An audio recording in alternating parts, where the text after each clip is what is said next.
Hi, and welcome to the Handsell. I'm here at Book Court, and I've got Stephen Burt here. Hi. His newest poetry collection is Belmont from Graywolf Press. And I'll tell you, one of the things I love about the poems here in Belmont is that you treat the life that you do live and the life, or the lives that you imagine That's right. living. Yeah. They're both pretty much, they have equal weight here. Yeah, thank you. I'm not sure I feel they have exactly equal weight, but they are both important. One is literal and real and comes with moral obligations as well as emotional attachments that are central to my real life.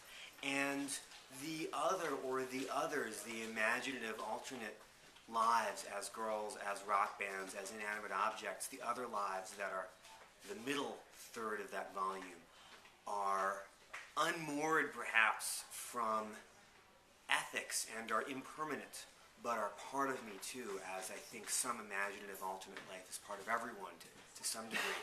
And the collection tries to do justice both to the real and to the unreal, to the literal, to the other real people around me who really make me what I am, and to the rest of me, and tries to acknowledge the various inner lives that I think all of us have, in addition to the outer lives. So thank you. I hate to correct your wording. I wouldn't say they're equal, but they're both in there, and I think you got that right. They're both substantial. Yes, perfect. Thank you. Okay. So the way that the Handsell works is that people tell me about books or authors that they enjoy, and then I come to bookstores and talk to booksellers and authors about those lists, and we see what we can come up with. But for the poetry session, I'm actually interested in sort of getting some recommendations for myself. Okay. And so I'm curious about what poets might you recommend to somebody who has enjoyed poems by, let's say, Philip Larkin and August Kleinzahler and Carl Phillips. That is a great selection. Those are all poets I like. And the first writer who comes to mind as someone who triangulates among the techniques and the interests that those three writers have is a Midwestern writer named Devin Johnston, who is also quite an important small press publisher with his press Flood Editions. And some of the Flood Editions books are quite demanding and experimental, but Johnston's own poetry, by contrast, is quite classical, both in that it is shapely and it makes prose sense, and often it's in rhyming stanzas, and in that it is informed by the Greek and Latin classics, by inscriptional and epigrammatic and antique lyric forms. Johnston writes with great compactness and care about fatherhood, about parenthood, and about international travel, about the West Coast, about Europe. He has some of the pessimism and the hardness of Larkin. He has the tremendous interest in a sense of place that is central to Kleinzahler, and also some of the overtones of cynicism that I find in Kleinzahler at times, as much as I like his work.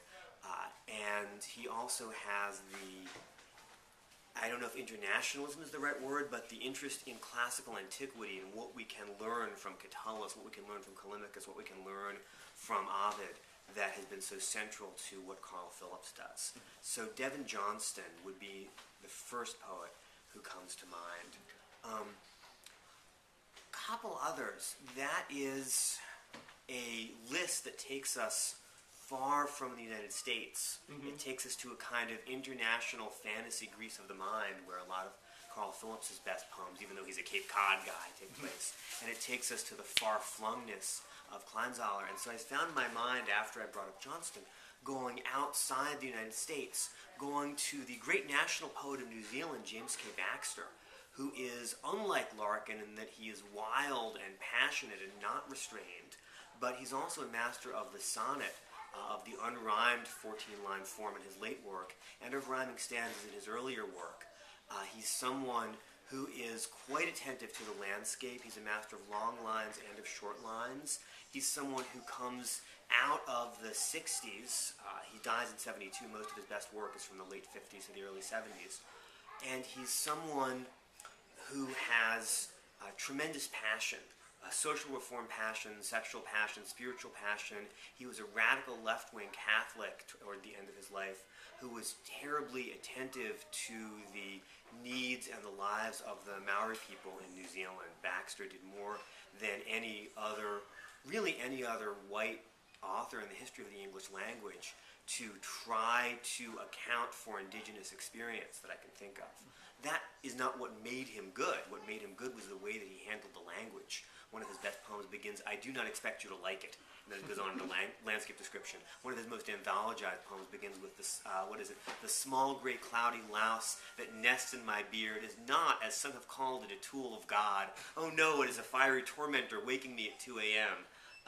Looking back a little bit to all of Larkin's poems where he's up at strange hours. So tremendous emotional range, tremendous control, tremendous passion, and New Zealand and Pacific landscapes. Not as close in his aims to that trio as Johnston, but someone who I want everyone to read, and certainly want you to read, James K. Baxter. Most people start with his sequenced Jerusalem sonnets, but almost anything he wrote from about 57, 58 to his death in 72 is worth checking out. Wonderful, cool. So between Baxter and Johnston, it sounds like I've got a lot of really good reading to catch up on in that, so that will be fun for me to track down and read. Now, if you would like some recommendations about what to read, whether it's poetry, fiction, nonfiction, whatever your interests may be, you can go to thehandsell.com/ask and send me a list of 3 to 5 books or authors, and then I will come to a bookstore like Book Court here, and I will track down a bookseller or an author, and we'll go over that list and see what we can come up with. I'm Ron Hogan. I've been talking to Stephen Burt, and you have been watching The Handsell. Thank you.